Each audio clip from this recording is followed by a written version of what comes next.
takes to make the world. Hi there, I'm Cary Ellis, author of 21st Century Superhuman, and this is our 21st Century Superhuman show. Today we are going to be talking about a very interesting subject called There Is No Out There, Out There.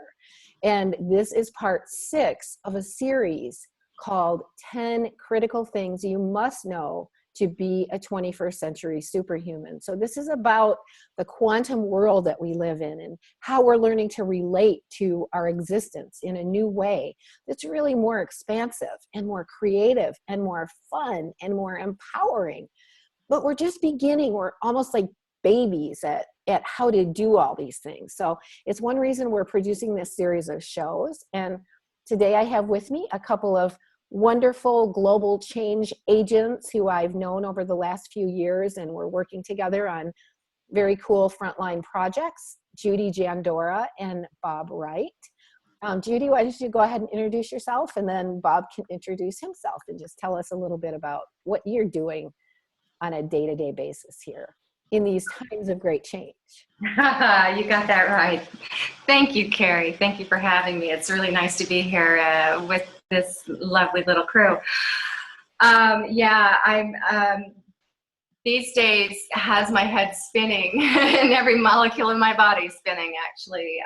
There are so many very powerful circles of beings right now that are intertwining our circles, kind of creating the flower of life energetically, injecting energy into each circle really for incredible great change. And I know that that's why I'm here on this planet. I help people in as many ways as I can, but tarot, it was given to me as a gift to assist others in being able to kind of unlock some of the keys and codes for themselves and to assist them in seeing the assistance that they have from higher dimensions that are connected to themselves, and also to see where old thought processes and old patternings keep them back from really being as much as they can be and unlocking the gifts that this world actually has to offer.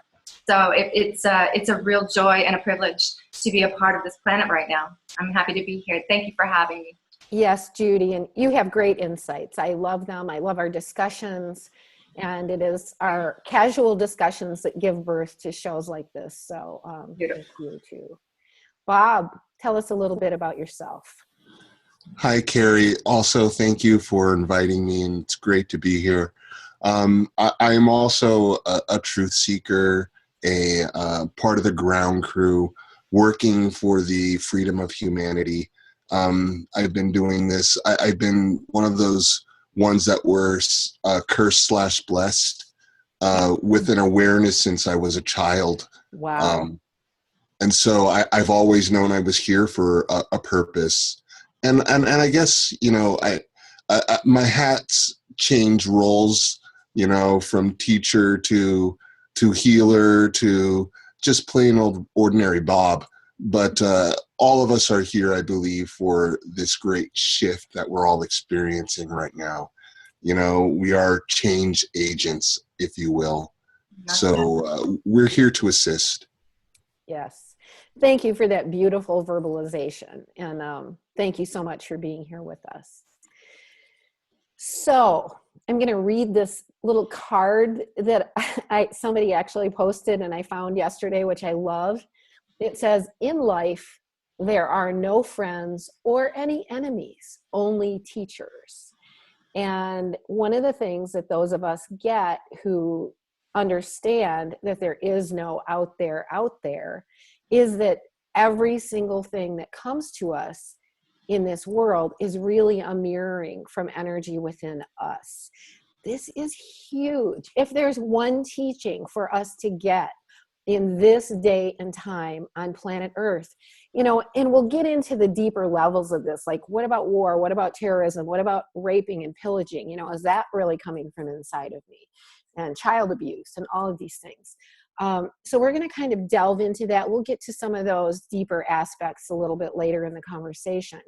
But I think this really becomes a key item in our understanding that we are living in a quantum world. The ancient Mayans called this coming time, which we are now in, the shift of the ages. They called it, it's been called by all of the ancients, the greatest evolutionary leap in human history. And there's so many people throughout the ages who would love to be here now and maybe are here now. Probably many of us have been here many lifetimes of change on planet Earth. And here we are today holding the field for this change. And as I say about even the Occupy movement demonstrated to us that even mainstream people around the world were tired of, having their reality run by the 1%, being harvested off of by taxes and having to labor excessively, that there's so many other ways to live on planet Earth. But what we're waking up to right now is, even to create this change, the responsibility for this comes from within us, and what we're capable of envisioning and embodying. Would either of you guys like to jump in and just share a little bit about how you see this process of getting this there is no out there? Sure, I will. For me, it is, as you said earlier, it really is the most important factor in realizing how things work and how things manifest and in our lives. And it's probably the hardest one as well, because it requires the realization within to know that everything in your life comes from you, comes from within me. Actually, everything that I experience is a resonant mirroring of what it is that I believe to be true on a conscious and subconscious, especially subconscious levels. And it can be a bitter pill initially for a lot of people, and there are people who get really upset. Yeah, I think that's one of the most probably painful initial lessons to learn. It's got to be at least partly their fault. Exactly. And I get that. It's not hard to understand that, because I remember being there. I remember thinking, playing the victim and my God, I had a whole world to back me up and tell me that I was right. Right. We're changing literally thousands of years of programming. I mean, thousands, hundreds of thousands probably of, I always say it's in the Adam and Eve story, the story, which has other connotations if you look at the Anunnaki story and all of that. But it's basically us giving up our creatorship and saying, Adam said, I didn't do it. She did it. And she said, I didn't do it. The serpent did it. But, just that story that's come down in history that says, I'm not a creator. It's somebody else's fault. Well, and I think that's how we get what we got. I think that's how we, eventually created a system on this planet that is Big Brother taking over for us, and we don't take responsibility, and we decide that we'll leave our responsibility to those quote unquote above us to take care of us. And obviously that doesn't work. Not even in the slightest now. And it's, become very, very obvious. And I feel that that's a huge gift. I think that it's all kind of a planned out story that we created for ourselves, because this is our way of incredible evolvement very quickly as a species. And I know that we created it this way. So while we look outside of ourselves and we go, ooh, bad guy, ooh, bad guy, ooh, bad guy, ooh, how horrible that they're doing this to us, I say, ooh, very cool, I get that. Ooh, very good. Yeah, I don't want that either. Cool. There's a way of flipping everything upside down, because it feels like everything really is upside down and about ready to turn right side up, and the light shines from the darkness. I want to let Bob step in here a second. What I started doing when I really started getting this, when I was writing the book 21st Century Superhuman, because it explains the quantum physics behind this, the first thing I started doing was saying, look what my vibration drew into my world today. And that became my saying, and this awareness that everything was coming from inside of me. And I started saying, wow, I'm not the same person I was yesterday, because every single day I was seeing my life in a whole new way than I had ever seen it before. So look what my vibration drew in today, instead of look what my vibration drew in for me to see today, and what I'm focusing my attention and my energy around. Bob, what do you think about this amazingly deep and interesting and I think this is an amazing conversation. yeah. And I agree with Judy. It is probably one of the most important principles for anyone to get if you want to navigate this reality. It is fundamental in understanding that there is no out there, because it's both sobering and empowering as well as challenging. Because when you realize that everything that you experience inside. There is nothing that happens outside of you that makes you feel a certain way. It only triggers what you already feel, what you're already carrying. So when you understand that, well, you see something on the television, or you see something in your reality, in your experiential field that triggers you in some way. It makes me angry. Well, there it is. That they didn't make you angry. You already were angry. They just triggered it. And once you realize that these vibrations are part of your makeup, these are part of the universal vibrations, you start dealing with it at that level, and you'll find that, a lot of these energies, all it takes is just a shift in your perception. Fear and excitement are the exact same energy experienced in different ways. When you're on that roller coaster, are you the one raising your hands up, screaming in delight, or are you the one doing the exact same thing, screaming in terror? You're both sharing the same experience, but internally, your perception and your internal response or reaction is unique. And understanding that really, it puts a lot of responsibility on you, because the way that we perceive the world usually isn't a positive way, because we're inundated so much with so much negativity.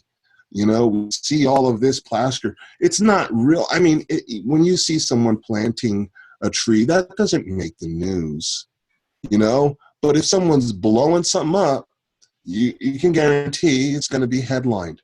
So we see a lot of these things put in front of us.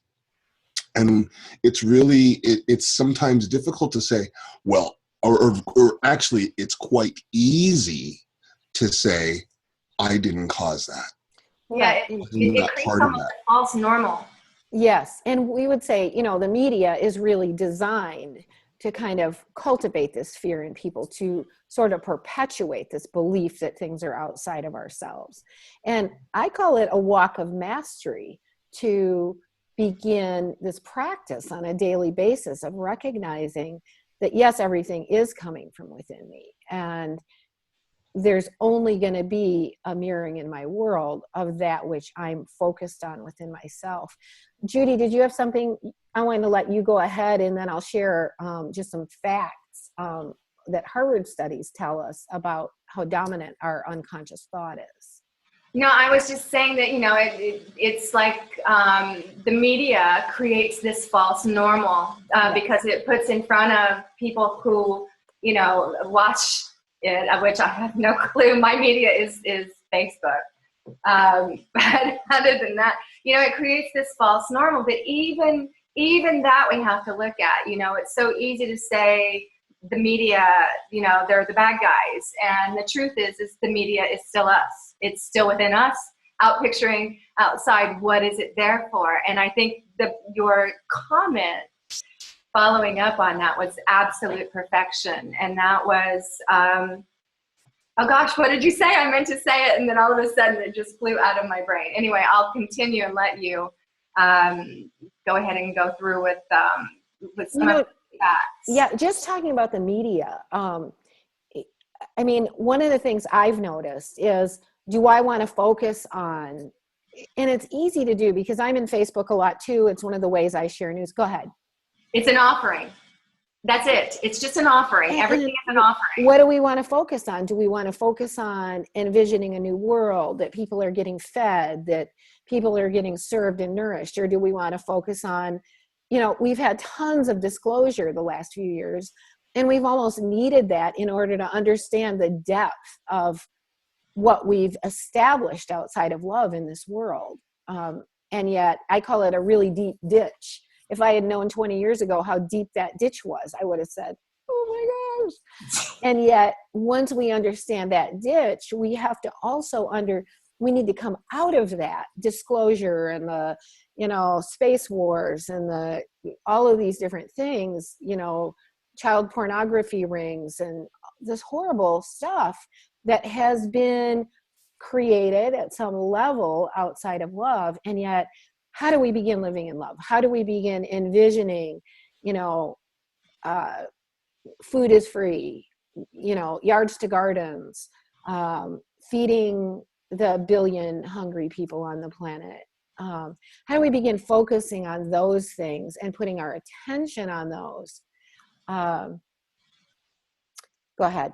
So, you know, the saying, what you put your attention to grows, and what you resist persists. Exactly. Two very important things, because all of those happenings going on out here are offerings. Yes. They are you finished with this? Does it still trigger you? And if it still triggers you, what does it hold for you? What is it inside of you that still is in denial of self? Because that's really why it would be triggering us, because we're in denial that it even exists within us. So that's what we resist within us, seemingly outside of us, will continue to come until it no longer holds a charge for us. And then we get the opportunity of deciding where we put our attention. What is it that our view is drawn to now? And how many times do these other old patternings have to come in for the option of saying, oh, I see you, thank you for the option, not playing with you. Appreciate that. Go play somewhere else, or I'll transmute you. And, you know, I want to just say how thankful I am, Judy, for yours and my friendship. And I know you and Bob are good friends. And for each other, we can say, hey, remember, that's coming from inside of you. And we also have coaching at the 21stcenturysuperhuman.com site.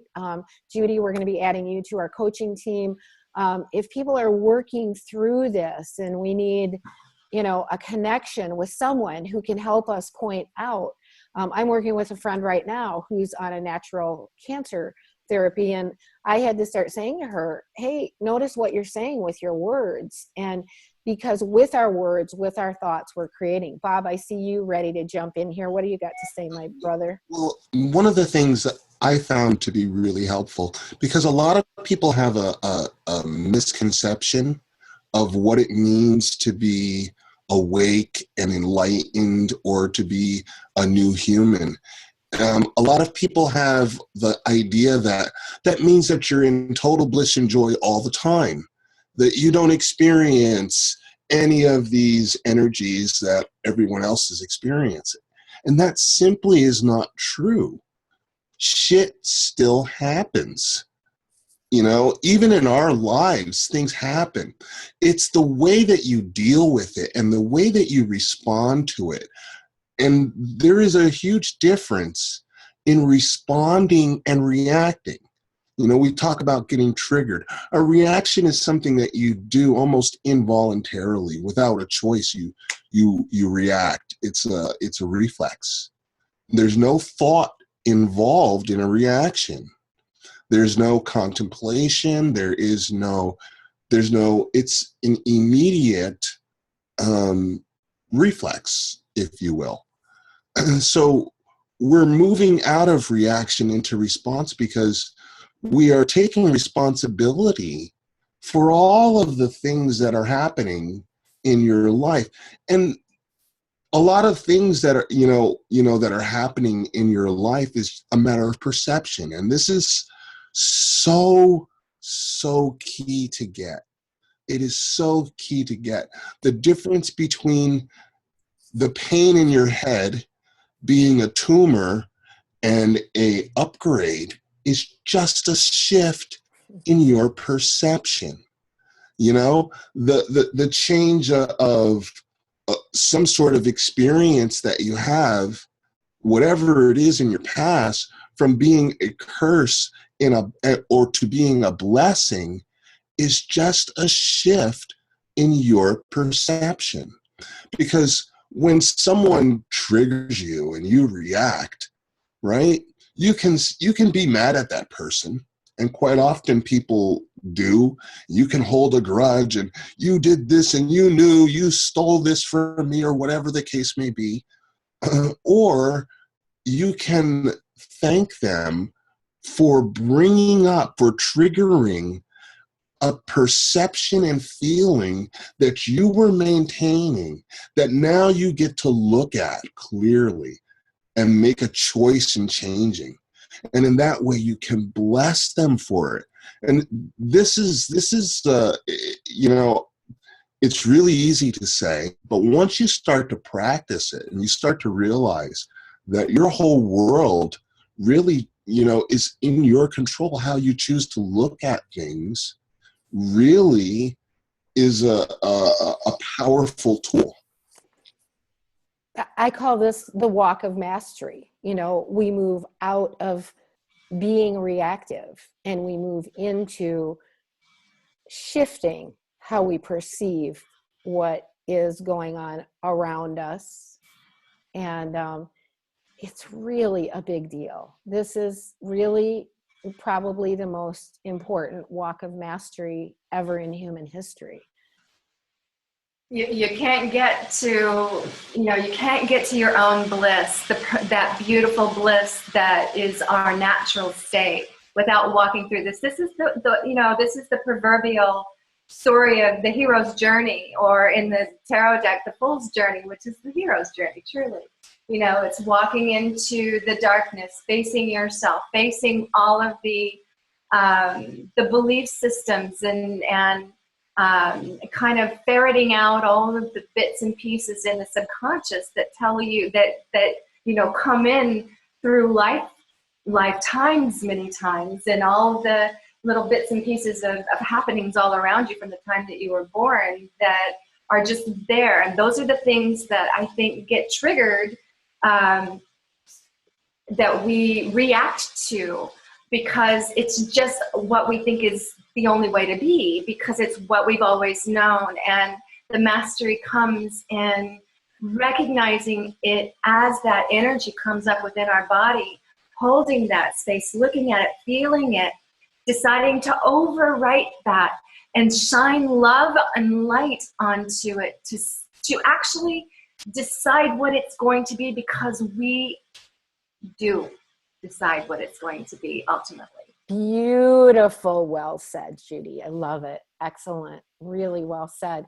Let's look at the science behind this a little bit. One of the things that's written about in part 2, Mind, of my book, 21st Century Superhuman, is Dr. Michael Rice is a good friend of mine for many years, and he is the moderator of a manuscript called the Khabouris Manuscript, which is a 168 AD document, which is the words of Yeshua in Aramaic. And he works with a group of 25 scholars from around the world who literally do the translation. And when he began to understand this, he said, I'm going to spend the rest of my life teaching this. If we had gotten this teaching 2,000 years ago, we'd be living in a completely different human culture. And part of the foundation is that the Aramaic is a quantum language. The letters themselves are actually 3D energetic patterns. I mean, it's just amazing when you start delving into this.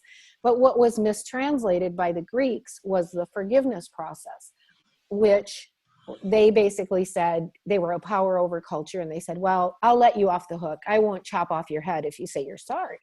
But what the Aramaic was really saying was, it is the data within ourselves that is creating in this situation, and we need to remove that data.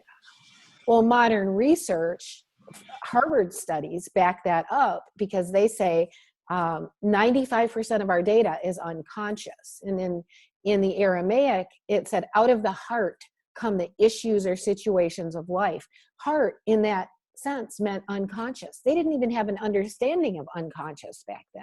So out of our unconscious come the creation or the situations of our lives. And and then we've got quantum physics today teaching us that we are literally living in a holographic reality. And even that is something, we're babies at understanding. We can start grasping this a little bit, but we can also just look around every day and go, wow, how is it possible that this is a hologram? I know that somebody else would walk in this room and see that there's a stone fireplace behind me. I mean, or that my shirt is pink, how is it that this is a hologram that is coming literally from, so we have our individual consciousness that is creating, and we have, I say, 10,000 generations of blame, fear, hostility, judgment, and control that are resonating in our unconscious. And that is literally flowing into creation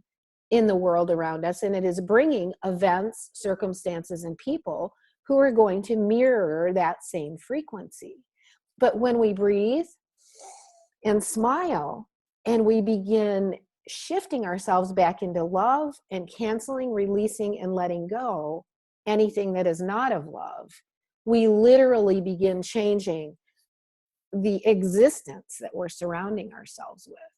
This is like a short little overview, and it's kind of a complicated topic, but I teach it so many times over and over. I think we're getting it to where it's basically described in its simplest way. And Einstein says, if you can't explain it to a 6-year-old, you don't understand it very well yourself. And the bottom line is, breathe, smile, cancel, release, and let go. The breathing and smiling literally activates neural plexuses in our brain that are written about in the Aramaic for perceptions and intentions of love. And as we do so, anything that comes up outside of love, like I feel fear about what's going on in the world, or I think, oh, that's terrible, I can say to myself, I now cancel, release, and let that go in order to offload my old data that is even allowing me to see that reflection, and I come back to center and love. So this is a big journey that we're on right now, and it's being backed by quantum physics. Go ahead, Judy. Yeah, I was thinking, there are so many ways too of being able to do that, and I think maybe I already mentioned this, but what I find works really well for me, and I think everybody has their own nuance as to, the and I love what you said about the Aramaic, by the way, and you mentioned that the letters are 3D, and my mind went to 3D versus 5D kind of thing initially. Multidimensional is what they are, and yes, and what I'm they're seeing, an energetic pattern, yes, an energetic frequency, and actually, you're right, yes. And what I'm finding and what I'm noticing with my frequency rising is I'm really starting to see the multidimensionality of so many things. There are times when I'm looking on my screen, and what's written on my screen I can see multidimensionally, and I'm like, oh, cool. But what I was speaking of a minute ago is that when these thought forms come in, personally, I find it really important to thank them and love them and appreciate the lesson that they offered me. I called that in. I wanted that experience on some level or it wouldn't be here. So what I do is I expand the molecules of it in my mind's eye. I sit with it. I move into the midst of that. And my field, I move into the midst of that and I sit with it as a non-judgmental partner. And I allow it to be.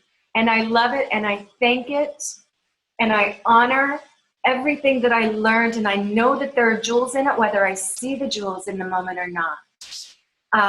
The jewels always come. It's not a needing to find out. It is an allowing and a knowingness from a lot of experience. But I wanted to throw that in there because I feel like there are many ways that we perceive things, and there are lots of ways to get there. Very beautifully and well said. And I know you have this artistry inside yourself and you've really worked with this for a lot of years. So yeah, very beautiful. Bob. I think a lot of times people, they have a hard time putting the concept of, the idea of living in a holographic reality, which we actually really do. This isn't even a theory anymore. They've actually found the code. They can tell you that our perception of what we're seeing in our reality is really based on the level of your awareness. If anybody's really interested in really finding the hardcore science about it, it starts at the double slit experiment, where a wave is collapsed just by observation, and it begins to behave like a particle. You understand? That means that, anything can be anything. All of our reality is brought into form by conscious awareness. And because conscious awareness is what is shaping our reality, our material world really isn't material. It's wholly informed by our consciousness, by the ideas that we have.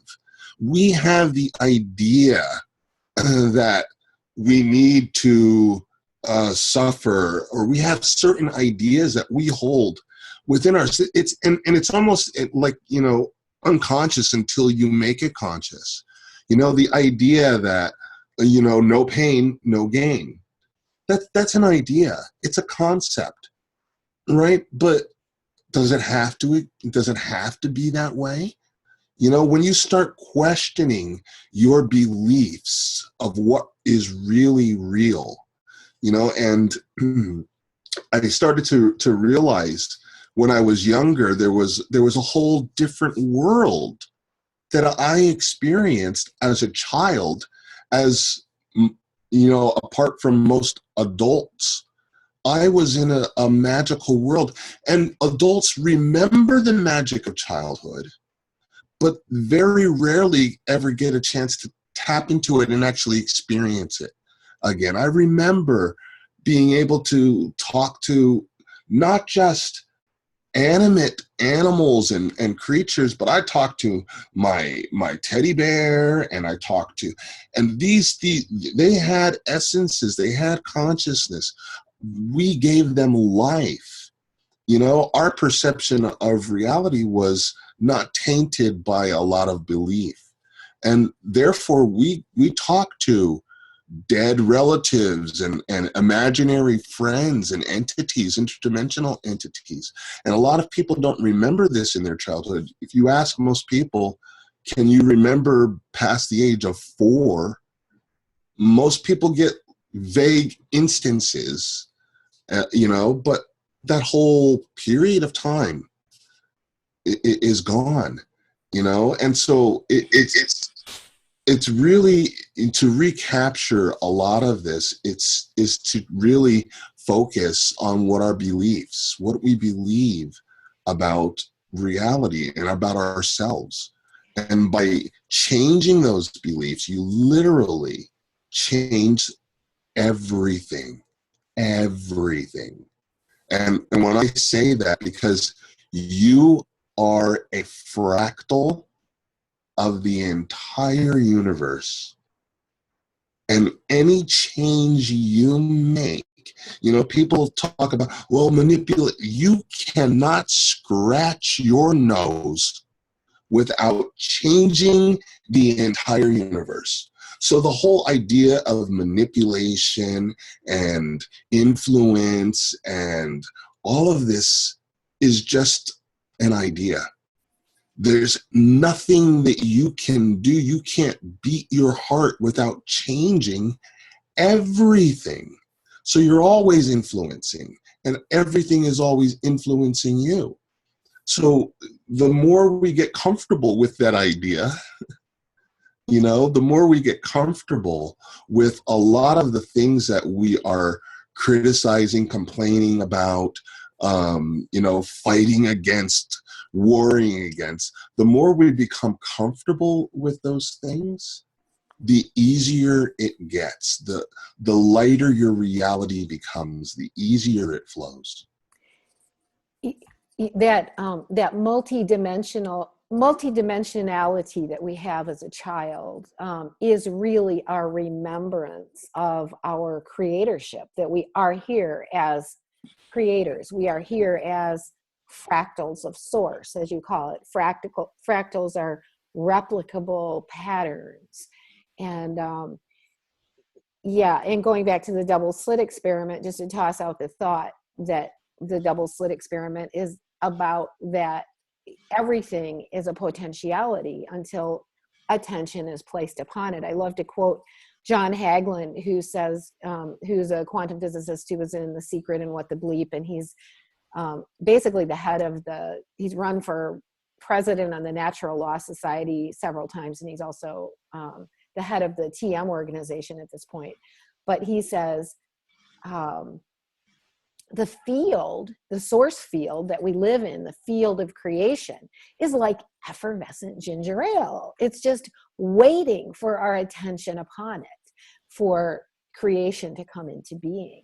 And it's really an exciting, yes, I love what you said, Bob. It's all really definitely so accurate and beautiful. Judy, you were kind of getting ready to hop in there. What's your Well, it's the same exact point that drew me in too, is the remembering. You called it the remembering, and it felt to me as he was speaking it. Thank you so much, Bob. That was just beautiful.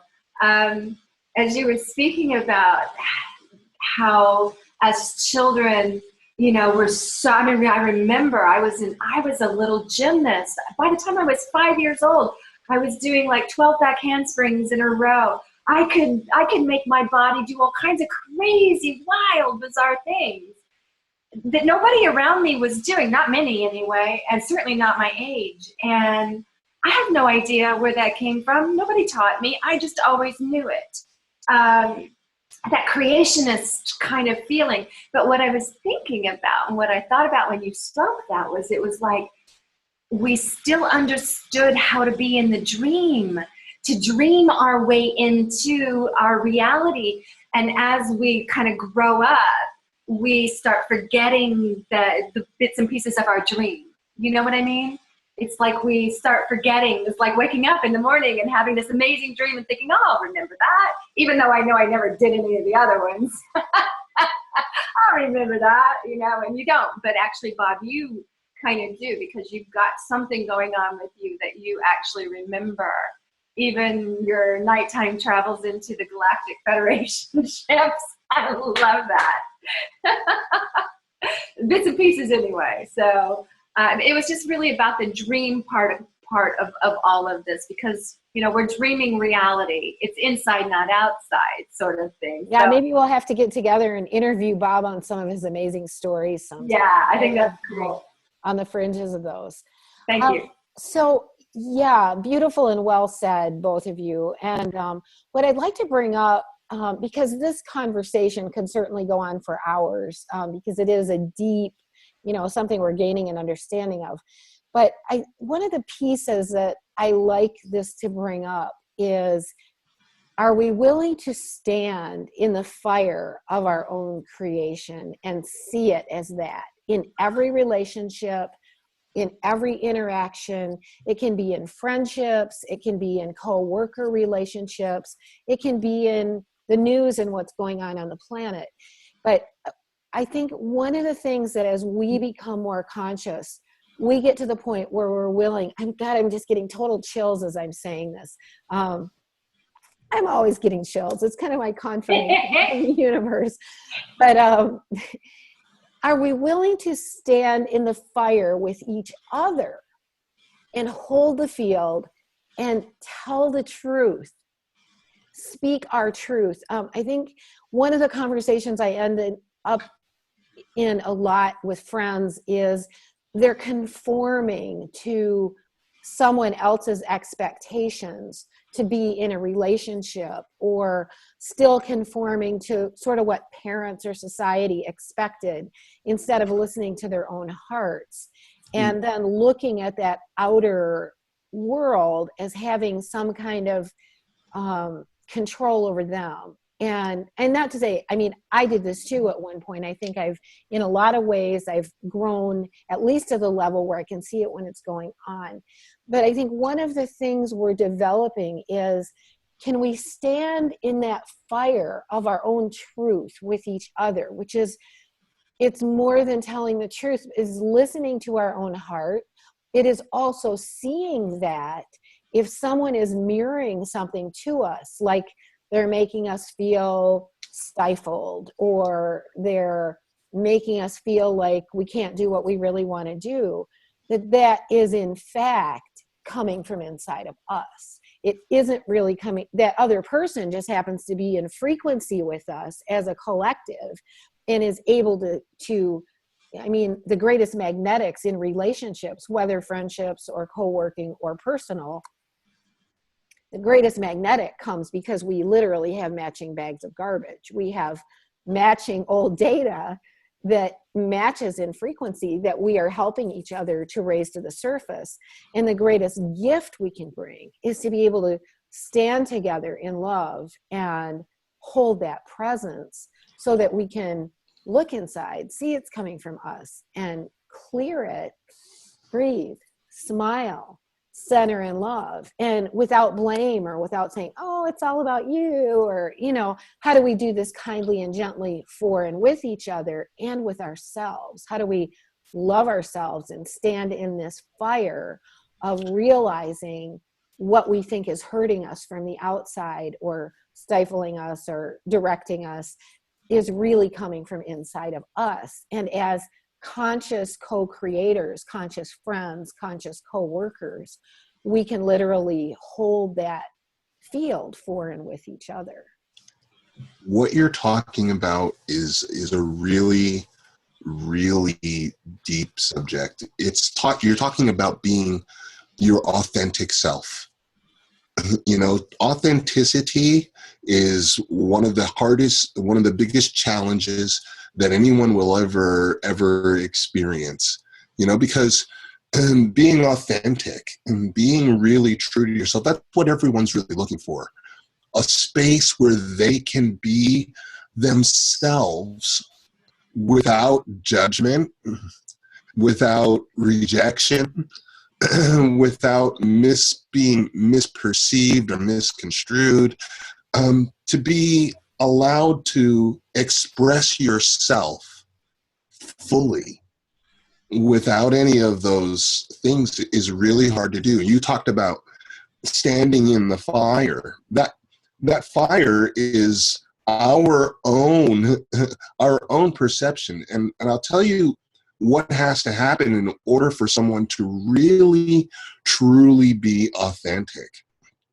And Bashar explained it quite well when he said that you only react, or the part of you that reacts to any situation is the part of you that believes that what is being implied is true.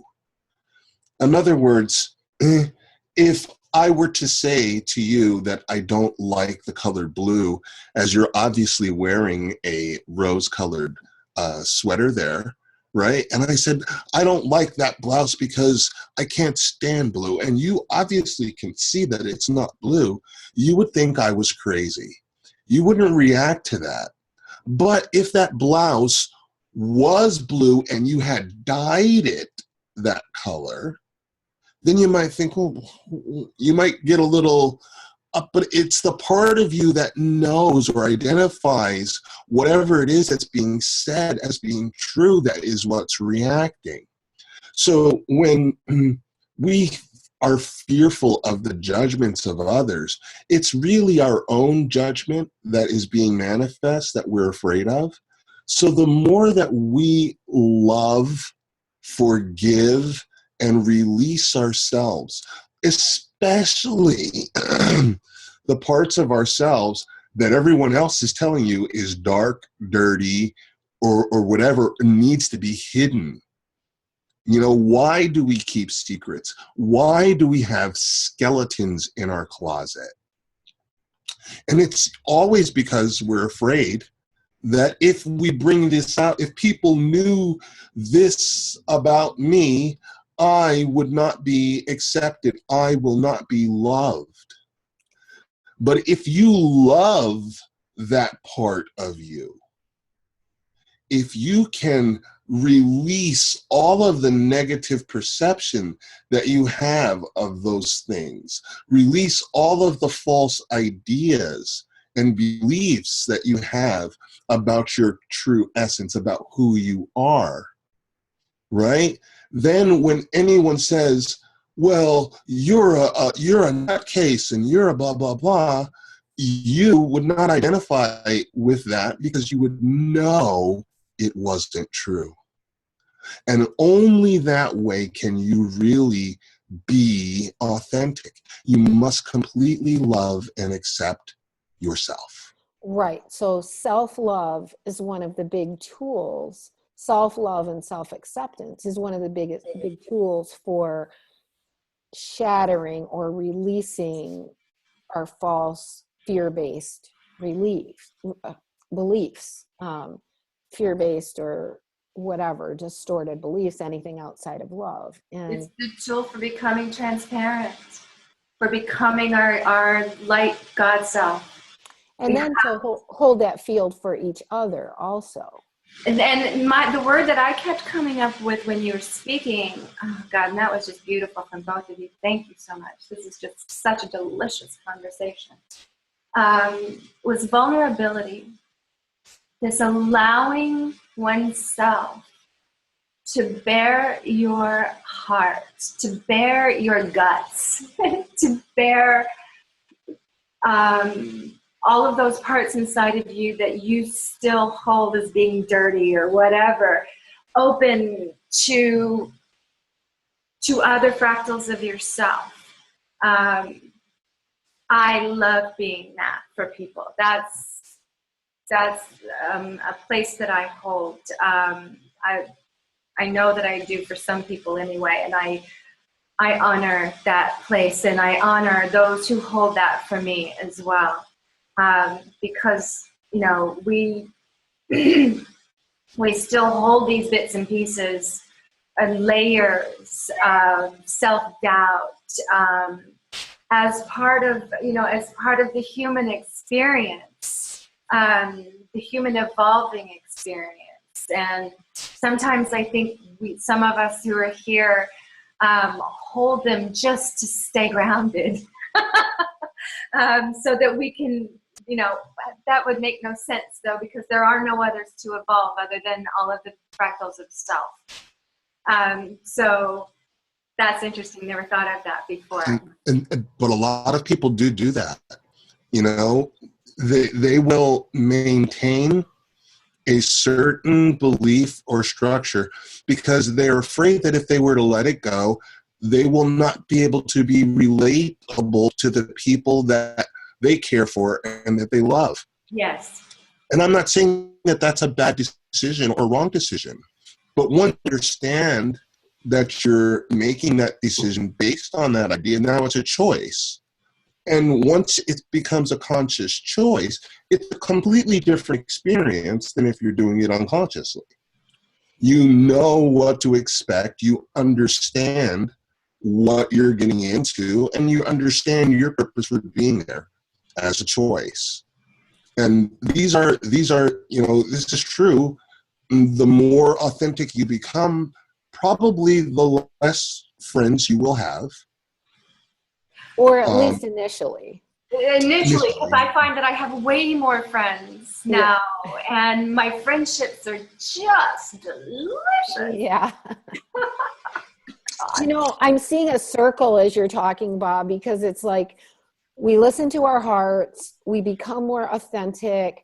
We may need to stand in the fire with a friend, a family member, someone we're in relationship to, and say, this is my truth. Or we may also want to say, hey, this is what I see going on around me. And can that other person love us enough to stand there in the truth with us of our being, but also mirror back to us everything we're creating is coming from within ourselves. If we see a family member who doesn't like what we're doing, we still have to deal with our own old data relating to that is calling that forward. And then the circle goes out as we begin to express our truth more, learn ways to honor friends, family, coworkers, relationships, and them to honor us. And we've got to keep working through this while this is coming from inside of me, And, somebody's around me and I'm feeling suffering, it's because there's still something inside of me that I need to let go of and maybe be truthful about who I am and what I am, and we kind of keep going. It's almost like, it's like a spiral, but we keep going through these layers of getting this. And wouldn't it be true that if we are standing with someone else in front of us, wondering if they're going to love us enough, isn't it that are we worried about ourselves loving ourselves enough? Absolutely. I will tell you that the greatest service you can do for anyone, for the universe, is to be yourself. It is the highest service that you can perform, is to just be you in all situations, in all cases. Allow everyone in your field to feel the full weight of you and let them deal with it. Because until you can truly, truly express yourself fully and authentically, you will never be satisfied. You will always feel unfulfilled. You will always be searching for something outside of yourself in order to find happiness or fulfillment.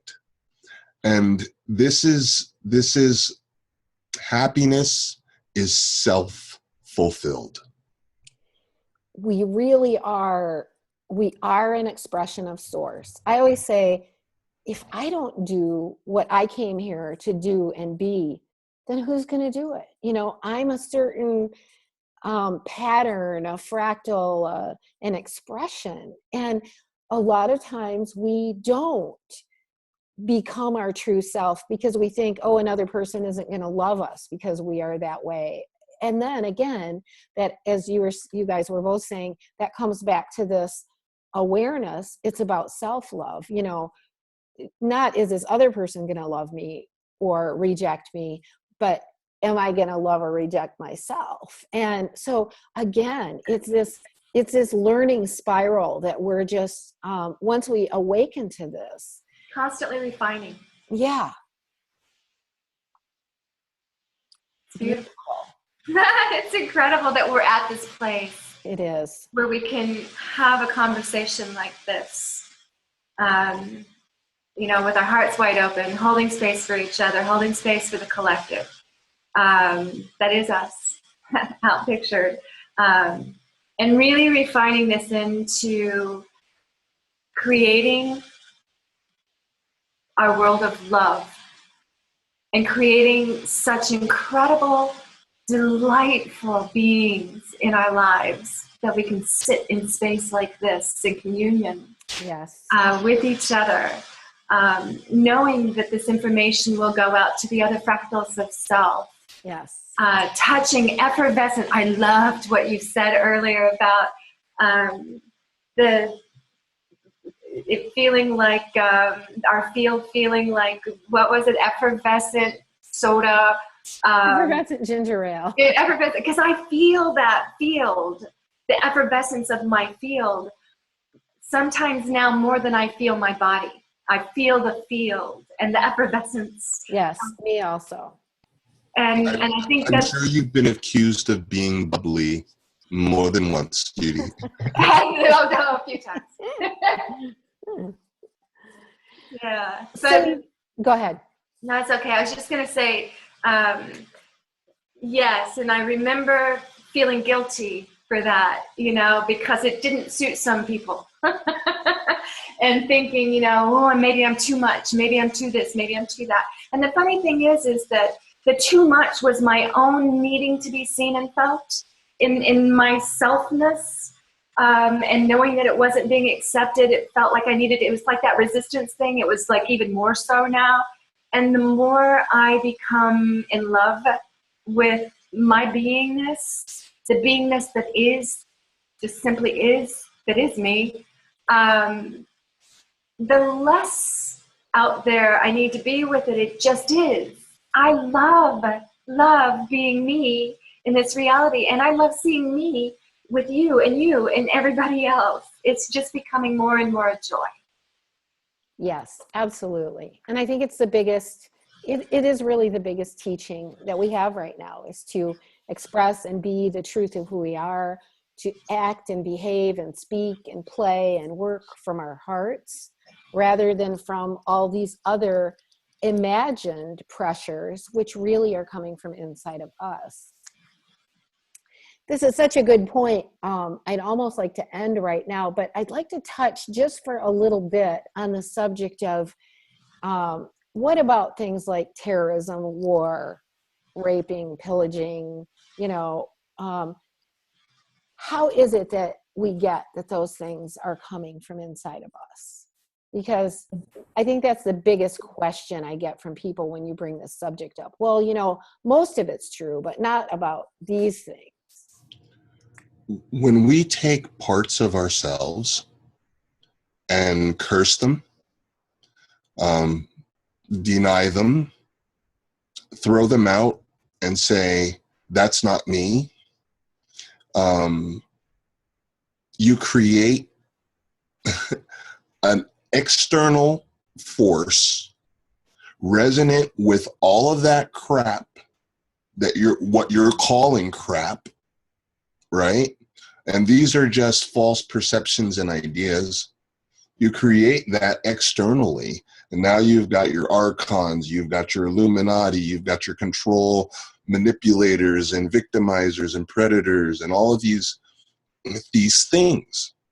The more you begin to accept yourself, the less you will experience these types of external manifestations in your reality. At a certain point, you'll reach a level where evil just doesn't exist for you. It doesn't mean that things stop happening. Evil doesn't exist for you, because you are embodying love. Evil is just an absence of something. It is the absence of love. The same way that cold is just the absence of heat. If you can be that which you are trying to, eliminate, if you can be that and love, then it has no longer any effect on you. This is, conquering the number one hugest fear that everyone, it's at the core of all fears. And that is the fear of what it is at your core. And that is nothing. The empty void, the no thing, that which is not defined. That's what your core is. That's what you are. You are a no thing. Therefore, you're greater than anything in manifestation, because a no thing can be anything at any time it chooses, because it is undefined. And once we become comfortable with the unknown, the no thing, you know, being at home in the void, in the vortex, in the center of it all, right? Then you will have all the abundance of the universe, and you will experience all the beauty of that is. And that's where we're heading. That's what we call the 0 point. Love that. Judy, go ahead. Did you have a thought? Oh, I was just reveling in the feeling of what I was hearing, what was coming, the energy of what was being spoken was just dancing in my molecules, and the understanding and the remembering, and, you know, a feeling of being in that 0 point space.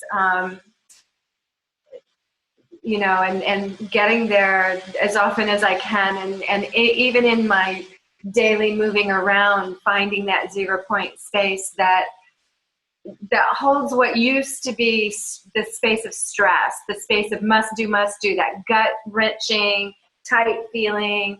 I must do this and I must do that to be valuable to society. And I've mostly replaced that now with that 0 point nothingness, don't have to do, just be, knowing that I am. And I could just stop right there. I am. And stopping right there expands it all into everything. And that's kind of what we're getting at, I believe, with this understanding of having nothing be, there is no out there. There is, out there is a projection of in here, and the fullness of who it is that we project vibrationally into what we think of as space. Because nothing takes place outside of what we think of as being our physical bodies. The imagination is what is creating the story, and the imagination is not outside, it's inside. Yet we have this amazing opportunity to have this tactility and the joy of touching and feeling and kissing and dancing and eating amazing foods and getting sick and like being slapped and all kinds of crazy things that are such a joy. And I believe that that's why we're doing what we consider now as bringing heaven to earth through the physical vessel. We're bringing the fullness of ourselves into the tactility to play on the playground of Eden. That's what it feels like to me. Well said. Beautiful, beautiful, beautiful, both of you. Einstein said, what was I going to say? I had an Einstein quote. It'll come back to me in just a minute. But what I want to say about this is, again, if we come back to that old data thought that we're carrying around 10,000 generations of old data, which is kind of stored in our DNA memory. And say a person, when my dog died a couple of years ago, I was doing the goal canceling process, which is in my book, Canceling, Releasing, and Letting Go My Own Old Data. And suddenly, and I had this terrible grief about my dog dying and felt like it was my fault. And suddenly I saw myself running down the road being stoned to death. Well, where did that come from? It came from 10,000 generations. I have Middle Eastern heritage. And you know, what is stored in us that drives the boat, that makes us see this mirroring of terrorism out in the world, that sees us lets us see this mirroring of devastation in the world, or abuse, or trauma, because those things literally need to be removed. I call it our garbage can that we're standing in, our 95% unconscious data. Did you want to jump in? Oh, it just, I got such chills when you were speaking of that. And my whole body is filled with just so much love. And Yeah. thank you. Yeah. What I'm getting with that is that we are, the reason I'm actually in tears right now, this is so beautiful. What we're doing is we are the vessels now for all of our past, all of our lineages, multidimensionally actually, and in physical, that which we consider our past and our future. Right. We are transmuting Yes. all of that within it, taking it through the eye of the needle. And the only way to do it is by doing there is no out there, and becoming the resonance of acceptance, of love, of transmutation, which is pure appreciation for all that is as it is, releasing judgment for eons upon eons upon eons. All through each of our vessels, we have an incredible sacred task here, and we are in the midst of doing that right now. Well, here is what I've been getting lately, putting all of this together. I'm learning, like quantum physics also says, there is no time, there is no space, there is no past, present, future. Everything is happening in one eternal now. And I feel like what we're learning with this ascension process is to live vertically rather than horizontally. Horizontally would be, that happened in the past. Is this going to happen in the future? Could this happen in the future?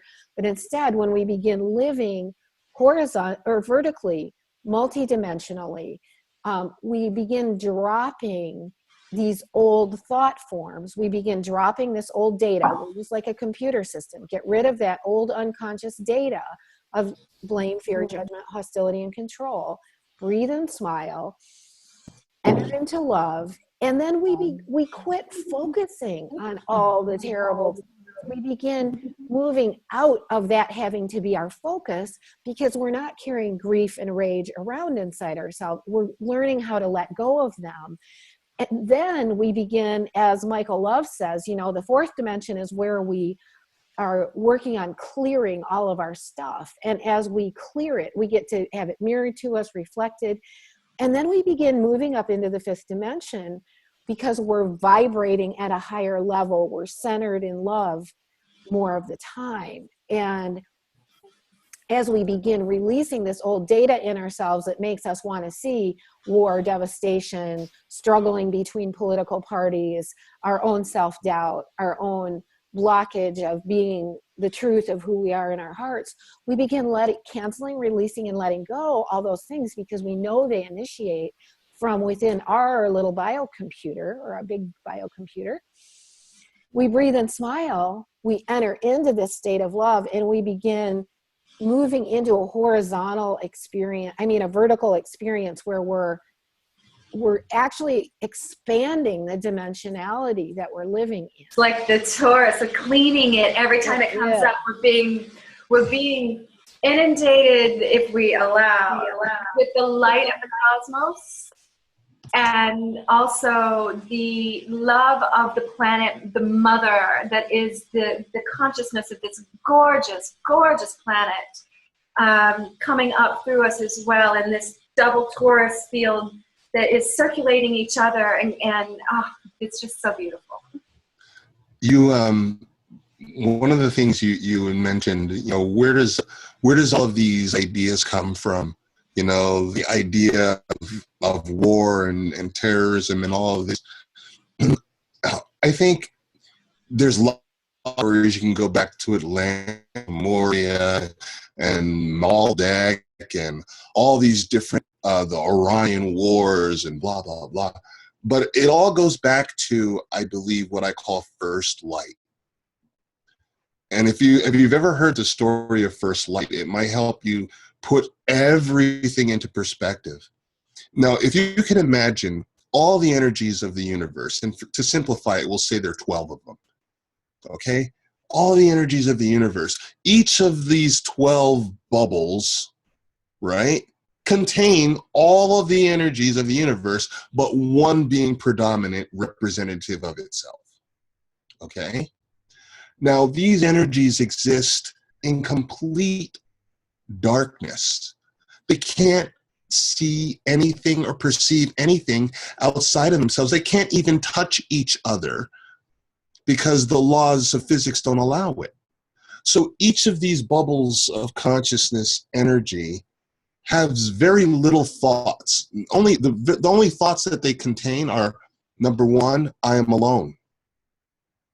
Because they can't perceive anything else outside of themselves. I am all that is. And other than that, there's not much else to think about. But imagine one of these bubbles decides, well, if I'm all that is, maybe I need to look at myself. Let me look inside. What's going on inside? And because inside contains all of the energies on the outside, once he begins to look inside, his bubble begins to glow brightly and a light shines forth. And immediately, all the other 11 bubbles become immediately aware of each other, almost as if this light in the middle caused it to come into existence. And thus the concept of God is formed. Right? But now these lights are bouncing off of each of these bubbles and reflecting in different ways, causing color. And now you've got blue, and you've got red, and you've got orange, green, all these different spectrums of color, But at all of them, now these bubbles are having all kinds of thoughts. I'm separate from the light. The light is greater than I am. Blue is better than red. Red is closer to the pure light than green and yellow. And now you have all these different perceptions and ideas. And all questions. Where's the light coming from? How are you creating this light? What is the source of the light? And the being that did it is saying, it's love. You have to love yourself. Well, how can you love yourself? Well, you've got to know yourself. Well, how can you know yourself? I can't tell you. You can only experience yourself. But now all these other perceptions from first light are incorporated in the idea of self in relation to what they have seen and experienced. So now, in order for when they go inside, they must experience all of the different ideas that they had, the perceptions, idea of God, the idea of greater and lesser than, the idea of this one being better than that one, the competition, all of those things come from first light. And once you understand that, then you can give up the idea of God. You can give up the idea of separation. You can give up the idea of better or less than. You can give up the idea of competition and all of that, and then just love yourself. That's really nice. And I will share the Einstein quote that says, if you think you're separate, you're living in an optical delusion. And go ahead, Judy. No, that was just great. I love it. I heard that. So yes, there is no out there. It is all coming from within us. This is a big concept for us to get. We're in the middle of understanding ourselves, our universe, our lives, how to live from our hearts in a whole new way. And it's very exciting. It's going to carry us into a new kind of civilization, which has been called the New Earth. And I say the New Earth is currently in the birth canal, and we are all part of it being born. So anything else you guys want to toss out? And I think we can bring this conversation to an end and hopefully give birth to many more. I just want to thank you for having me, and it was great to be part of the conversation. I agree with Judy and yourself that this is having this conversation right now is it's an amazing accomplishment in and of itself. That we can talk about concepts and ideas, and that other people actually understand it and get it. This is great. This is amazing. Thank you. Yes. Thank you so much for being with us today, Bob. It's been really fun. Yeah, I'm thrilled to be a part of the conversation as well. And I thank you, Cary, for holding the space for this and sharing the type of information that you're sharing, and for writing the book, 21st Century Superhuman, which is just an amazing work of knowledge. And I know that it's from your heart. And I think it's just such an important book, and I really look forward to so many people reading it and saying, "Hey, that was amazing! Thank you." Yeah, I think I might have to write a summary version of it. I think it's a lot for people to get. 500 pages worth of this kind of perception of our world, with literally hundreds of quotes from NASA and all different kinds of people. Well, this is kind of your summary version, isn't it? These shows. Although a summary version would be nice, I think it would be wonderful. But I think the work itself is just really, really important. And I'm so glad that you joined us, Bob. One thing I want to remind everyone, as you do this, you will become first light in the circle around you. I love it. I got chills as you said that. Beautiful, beautiful. I have an idea for another show for you, so as soon as it comes back to me, I will write it down and send it to you. Awesome. All right. He just was hanging so out. let me read this little card we had at the beginning again. In life, there are no friends or enemies, only teachers. So if we can look at everything that shows up in our world as a teaching to us, a mirroring of what's going on the inside, and how do we breathe, smile, and convert, cancel, release, and let go. Anything outside of love. It's that simple, but it's so simple, it can confound the wise. So it doesn't need to be intellectualized. It's kind of like defragging the computer, actually. That's how simple it is. Yeah, and I'd love to also say, along with that to me, there is nothing outside of love. There's only the shadow that was created by the imaginings that there is something outside of love. The shadow itself is like the smoke. It's the smoke and mirrors that this reality really is for us.